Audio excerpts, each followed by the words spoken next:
নিজের ঘরে আপন ছেলে, আপন মেয়ে, আপন বউ, পুত্রবধূ অনেকে নামাজও পড়ে না, কোরআন তেলাওয়াত করে না, বিভিন্ন গুনার কাজে লিপ্ত। মসজিদে অন্য কেউ আসলে তার দোষ তালাশ করে এমন মুরব্বী আছে না নাই?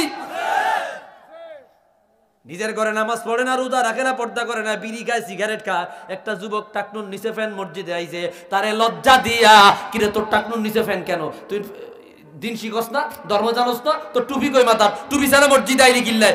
এইভাবে বিভিন্ন কথাবার্তা বইলা আমাদের অনেক যুবকদেরকে মসজিদে লজ্জা দেয় এমন কিছু মুরব্বী আছে না নাই? হুজুর সালামু আলাইকুম। ওয়ালাইকুম আসসালাম।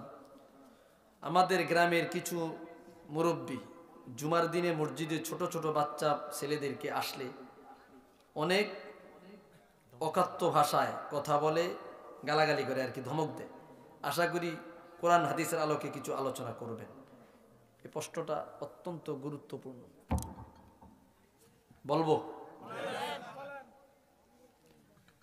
বাচ্চারা এরা তো আমার আপনার সন্তান, ঠিক কিনা বলেন? এরা যদি ছোটবেলায় মসজিদমুখী না হয় তাহলে কি মন্দিরমুখী হবে? তো সেই সিস্টেমই তো করতেছেন। বাচ্চারা যদি ছোটবেলায় মসজিদের দরজা না পায়, বাধ্য হয়ে আসে মন্দিরে পূজা চলবার সময় গান শুনতো, নাটক দেখতো, থিয়েটার দেখতো, চলে যাইব। কথা বলেন ঠিক কিনা? ভাইরারে আমার, বুখারীর বর্ণনা, সাহাবায়ে কেরাম যখন রাসূলুল্লাহর পিছনে নামাজ পড়তেন, সাহাবায়ে কেরামের সন্তানরা সঙ্গে আসতেন, সাথে আসতেন। নামাজের কাতারে মাঝখান দিয়ে তারা দৌড়াদৌড়ি করতেন। এমন বর্ণনা পাওয়া যায় রাহমাতুল লিল আলামিন হযরত হুসাইন এবং হাসান রাদিয়াল্লাহু তাআলা আনহুকে কাঁধে নিয়ে নামাজে দাঁড়াইতেন। ও বন্ধুরে, যখন রুকুতে যাইতেন কাঁধ থেকে নামাইতেন, রুকুতে যাইতেন সিজদা করতেন, আবার যখন উঠতেন কাঁধে নিয়ে আবার নামাজ পড়তেন। কথাটা বুঝেন না আপনারা? বাচ্চা মানুষ, তার জন্য কোনো শরীয়ত আছে? বাচ্চার জন্য কোনো শরীয়ত নাই। সে যা নেক করবে বাপ মা পাইবে, যা অন্যায় করবে এটার কোনো গুনাহ লেখা হবে। তো বাচ্চাদেরকে আপনি কেন মসজিদ থেকে বাইর করলেন? আপনি ধমক দিলেন কেন? একটা বাচ্চা তো মসজিদে আইছে, আপনার নাতিরা তো আইলো না। কথা বলেন না কেন? নিজের ঘরে আপন ছেলে, আপন মেয়ে, আপন বউ, পুত্রবধূ অনেকে নামাজও পড়ে না, কোরআন তেলাওয়াত করে না, বিভিন্ন গুনার কাজে লিপ্ত। মসজিদে অন্য কেউ আসলে তার দোষ তালাশ করে এমন মুরব্বী আছে না নাই? নিজের ঘরে নামাজ পড়ে না, রোজা রাখে না, পর্দা করে না, বিড়ি খায়, সিগারেট খায়। একটা যুবক টাকনুর নিচে ফ্যান মসজিদে আইছে, তারে লজ্জা দিয়া, কিরে তোর টাকনুর নিচে ফ্যান কেন? তুই দিন শিখস না, ধর্ম জানোস না, তোর টুপি কই মাথার? টুপি ছাড়া মসজিদে আইলি কিল্লায়? এইভাবে বিভিন্ন কথাবার্তা বইলা আমাদের অনেক যুবকদেরকে মসজিদে লজ্জা দেয় এমন কিছু মুরব্বী আছে না নাই?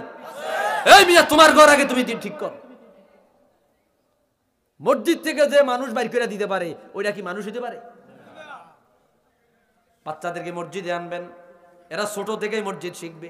ওরে আল্লাহ, এত রসুল থেকে বড় নামাজি হয়ে গেছে।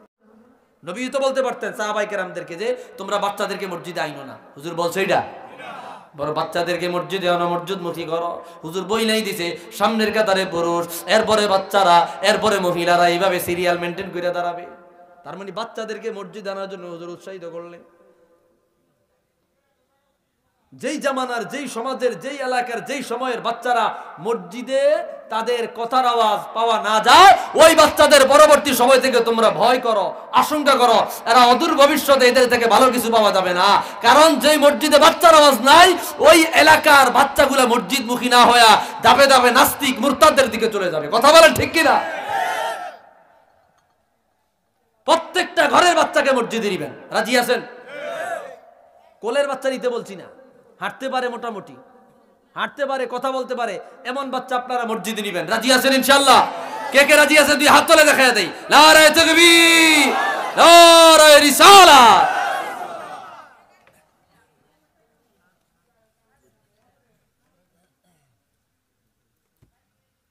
ভাইরা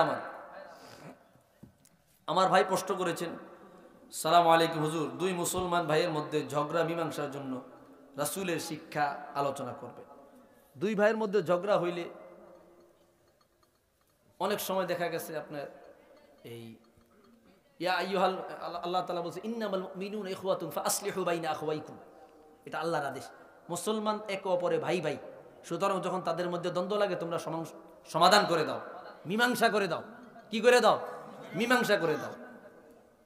এক পক্ষের ভুল থাকবে, আরেক পক্ষে ভুল থাকবে না, মানে নির্দোষ থাকবে। আমাদের সমাজে এমন বাইরে হয়েছে যে যে অপরাধী তার কাছ থেকে টাকা খায়া যে বিনা অপরাধী তারে ফাঁসায়া দেয়, আছে না নাই? অথচ ইতিদাল ইনসাফের দাবি ছিল কি? ফাহকুমু বাইনাল আদলি ওয়াল ইনসাফ, তোমরা আদল ইনসাফ ন্যায়পরায়ণতার সাথে দুইজনের দ্বন্দ্ব মিটাইয়া দাও। এটা হচ্ছে ইনসাফ। আপনার যে ভুল করছে তার ভুল স্বীকার করতে হবে, মানতে হবে, আর যে অন্যায় করে না তাকে আপনার নির্দোষ প্রমাণ করতে হবে, তাকে এই দায়ভার থেকে মুক্ত দিতে হবে। আমরা টেকা খায়া, বান্ডুল খায়া, আবার কি বলা হয় বিভিন্ন সিস্টেমে আমরা ওই রায়টা ঘুরে দেই, আসেনি? বলেন আছে না নাই? কোরআন কারীমের আয়াত, চার কারণে মানুষ জাহান্নামে যাইবে। ক্বালু লাম নাকু মিনাল মুসাল্লিন, নামাজ পড়ে না। ওয়ালাম নাকু নুতইমুল মিসকিন, এতিমদেরকে খাওয়াই নাই। ওয়া কুননা নাখুদু মাআল খাইদিন, দুই দলের মধ্যে ঝগড়া লাগায়া দোনোজনের কাছ থেকে ফায়দা নিছে, আছে না নাই? ওয়া কুননা নুকাজ্জিবু বিয়াউমিদ্দিন, কিয়ামতের দিবসটাকে অস্বীকার করেছে। ভাইরা আমার, এজন্য অনুরোধ, আল্লাহর কাছে যদি বাঁচতে চান, কিয়ামতের বিচারের কাঠগড়া যদি আপনি মুক্তি পেতে চান, দুনিয়ার বিচারের কাঠগড়া আপনি ন্যায় বিচার করেন। কি বিচার করেন? ন্যায় বিচার করেন। উপস্থাপন, সাক্ষী, শক্তিশালী মজবুত দলিলের ভিত্তিতে যে হক, যার হক যেটা, যে আপনার নিরপরাধ বিনা অপরাধ তাকে খালাস দেন, তাকে দায়মুক্ত করেন। যে অপরাধী তাকে আইনের আওতায় আনেন। আল্লাহ তাআলা আমাদের সকলকে বুঝার তৌফিক দান করে, পড়ি আমিন।